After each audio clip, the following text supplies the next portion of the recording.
to a critical paucity of indigenously produced tertiary-level textbooks and related academic publications in the nation's tertiary education institutions, the Tertiary Education Trust Fund established the Book Development Fund Intervention, deliberately created with the aim of restoring the culture of research and high-quality academic publishing within the higher education subsector.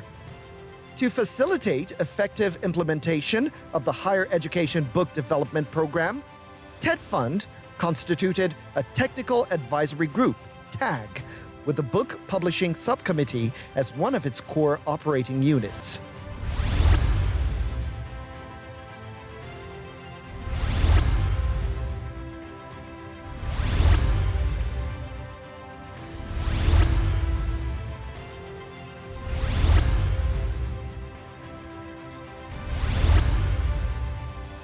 The mandate to intervene in academics, particularly in the area of harvesting theses and master's dissertation from across beneficiary institutions for possible conversion into books, breathed new life as a result of the determination of TETFund's Executive Secretary, Professor Suleiman Elias Bogoro, to place research and development at the heart of Nigeria's economic competitiveness. What we are doing now, improving capacity for grant writing skills.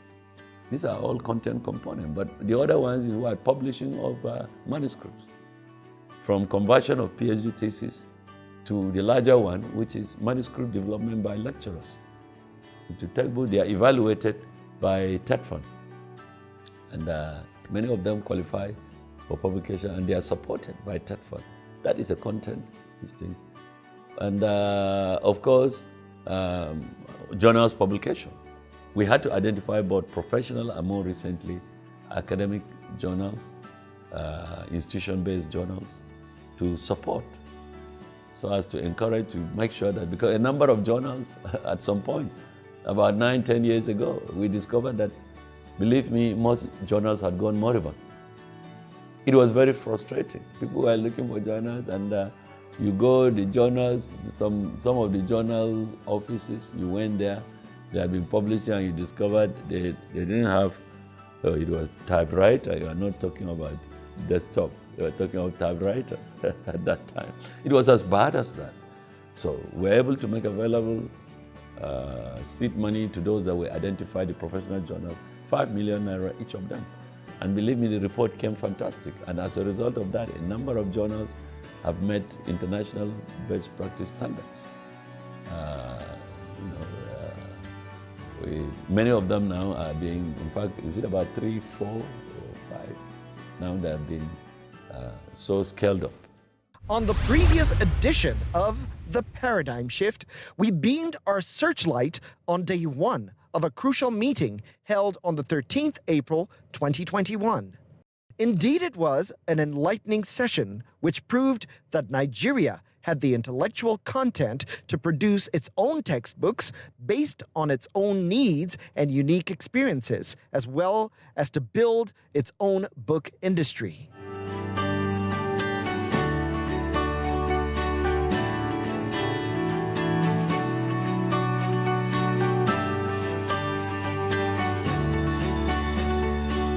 If you look at the agenda, we are now on Roman 3, outstanding reports from assessors. If you look at page 17 of the file, there is a list of about 6, such reports, starting with bully, self-disclosure, and sexual incompatibility as correlates of marital instability among newly married adults in Nigeria. Talking of relevance, you're not just talking of a monolithic thing, you're talking of social relevance, cultural relevance, political relevance, and so on. And even though we have not analyzed them here, the professional knows what to look for. Outside the box of professionalism, we actually bring the relevance out. So that in such review, maybe you bring a professional, a review along with a layman in quote, another member that is not in the core of the field. Today, we examine day 2 of the meeting The committee members broke away into various clusters for 1 hour, with each cluster given the duty to analyze the manuscripts handed to it. The objective of this session is to assess the manuscripts, following which a report is compiled, which would contain recommendations as to whether or not the manuscripts should be forwarded for publication. The chairman of TAG gave a breakdown of the history of this committee, the mandate of TAG, and explains exactly how the book publishing subcommittee works. For almost 2 years now, that is the technical advisory group that TETFund established to primarily address the problem of scarcity of good quality textbooks in Nigerian tertiary education system. That is our primary mandate. Under that mandate, we have 3 components. And one of the components is one that has been meeting for the past 2 days or so, which is the book publication subcommittee. The responsibility of the book publication subcommittee is to actually publish books, academic books, written by Nigerian authors for the Nigerian tertiary education system. The convener, Professor Illa, noted that the book publishing subcommittee has been very successful in its work so far, while revealing that some of the books being worked on would be published by the end of the year. This, according to him, would be of great benefit to the academia and ultimately to the entire society. So far, we have a number of books that we are working on, and we hope that between now and the end of the year, we should be able to do that. Don't forget that last year was affected by the coronavirus. It virtually paralyzed. We couldn't do any meeting, until we went Zoom, and the Zoom was able to rescue our activities, and all that. So I will say that, considering what we are doing, considering the track record of what we are doing, I think we are doing very well. If we're able to get 43 books out there between now and the end of the year, that will be really something else. Now, the novelty of this is that,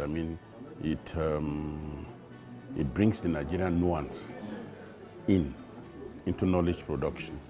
Because the tendency actually is just for you to carry a book and say you are doing something on, let's say, artificial intelligence, but all the case studies are drawn from elsewhere. You understand the point? And then that has a tendency actually to alienate the reader himself.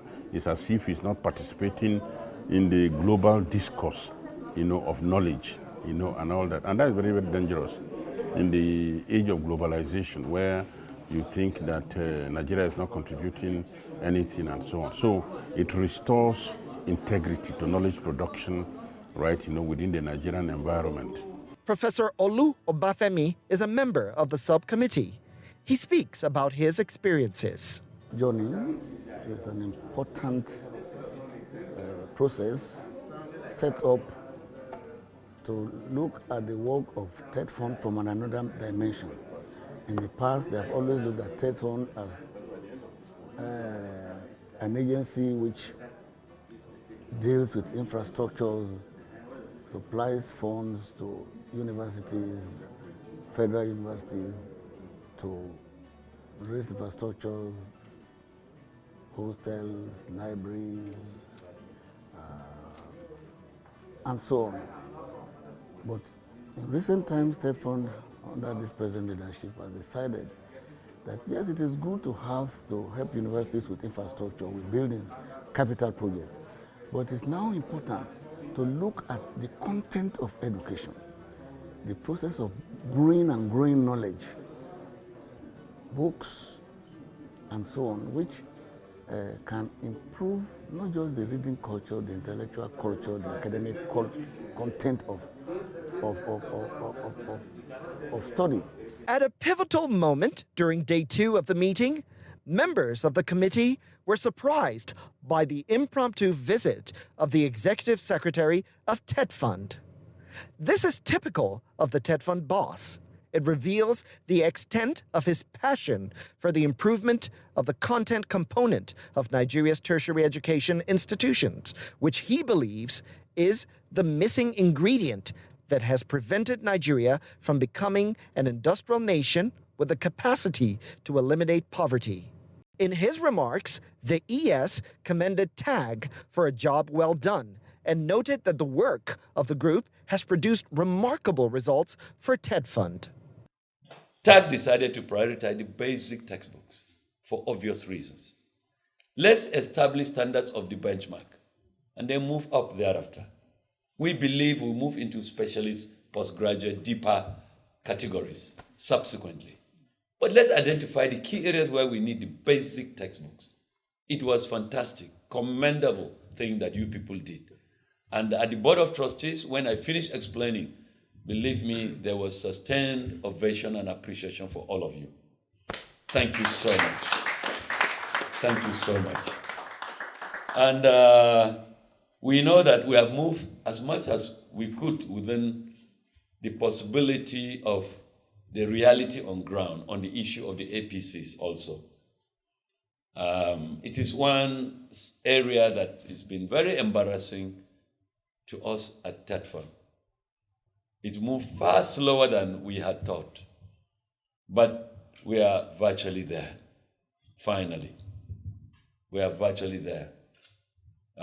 With the APC's management leadership having been appointed by the host vice chancellors. I call them the host vice chancellors because the APCs represent each zone.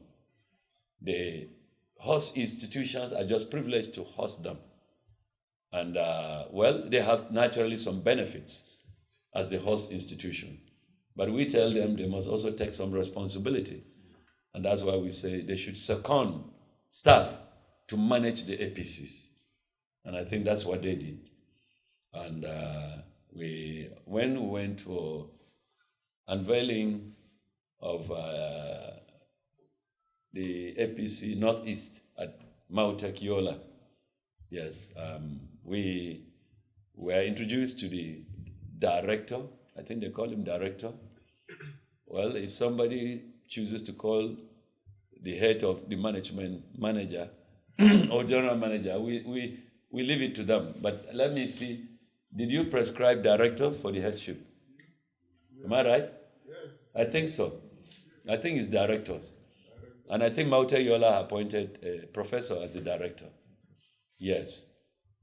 And that is how it should be. And I think one or two others have done that already. Can I remember, sir? Calabar. Right. Calabar. And I thought UNILAC should almost be there.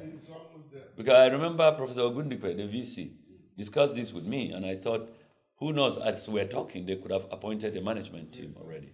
So that is how I would say we've achieved some progress beyond just putting the infrastructure. And let me say this, at the insistence of TAC, I'm proud to say this. I wonder if somebody can contradict me, that the physical infrastructure of the APC buildings, we are all proud of the quality of delivery of those infrastructure. To be honest, you go inside, I mean, you won't believe, because you see, in the Nigerian public space, a lot of substandard infrastructure have been delivered in a number of agencies, and we say, TETFund, we should not and must not be associated with delivery of substandard physical infrastructure. He also disclosed that TETFund would soon be adding 6 more centers of excellence, this time located at public colleges of education, to add to the 12 inaugurated at Nigeria's first, second, and third generation universities. There are basic things that are required, that you do so and you will get results in this whole exercise. So it's important we know what we need to do, and let's contribute to raising the rating, the ranking, and respectability of our universities, polytechnics, and colleges of education. This year, TETFund, if we get Mr. President's approval, we're hoping to support 6 federal polytechnics as centers of excellence in skills and entrepreneurship. Skills development. Yeah, skills development. That is deliberate emphasis in that respect. We discuss with NCCE about what will be the priority area. Is it going to be pedagogy or curriculum, whatever they want? We would like centers of excellence also next year, 6 from the colleges of education. This is it. So we are going gradually. And we want to see if we meet the demands of each of these subsectors that we at TETFund are supporting. I think with this remark, I think I've done what I needed to, and I'm sorry I digress so much into NRF thing, but I think it's good for all of us. If there is no research, what are you publishing in your books? Earlier, the chairman had given Professor Bogoro a breakdown of the activities of the subcommittee. We advertised for manuscripts. Correct. In 2 daily newspapers, spread the word across our tertiary education institutions, inviting for quality manuscripts from Nigerian scholars in our public and private tertiary education institutions. The convener and other members of the committee were given the opportunity to interact with TETFund's chief executive. They all appreciated his efforts and humility, and also congratulated him on his son's wedding. TETFund actually is bringing under your leadership, especially the issue of content. Because some time ago, you were talking not just only about infrastructure, but about the need to renew, content of instruction, the need to acquire skills, and so on. And this actually is very important. On the book subcommittee, one of the things we have kept emphasizing is the Nigerian nuance. I remember what you said, sir, when you inaugurated this committee about the fact to capture, the Nigerian nuance. It's not all negative, and so on. There's a lot of good quality, not just only in terms of knowledge, but in terms of what Nigerians are doing. But if you open many books and so on, you won't find them because of the dominance of Western knowledge systems and so on, which were a part.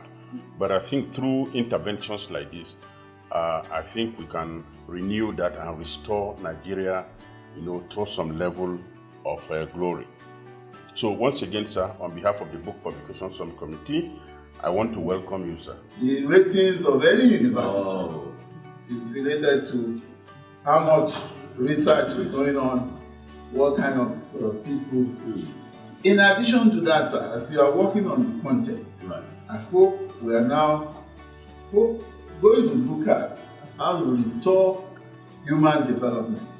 Human development, I know the issues that were with the PhD training program, the issues that were with the conference grants program. Each time you're with us, there's always something to ginger us. You talked very well on the issue of research and our own responsibility that's a book. And I think it's based on that by the wisdom of TAG, we decided that the coordinating auditors as well as the authors of the basic textbooks will be experienced academics.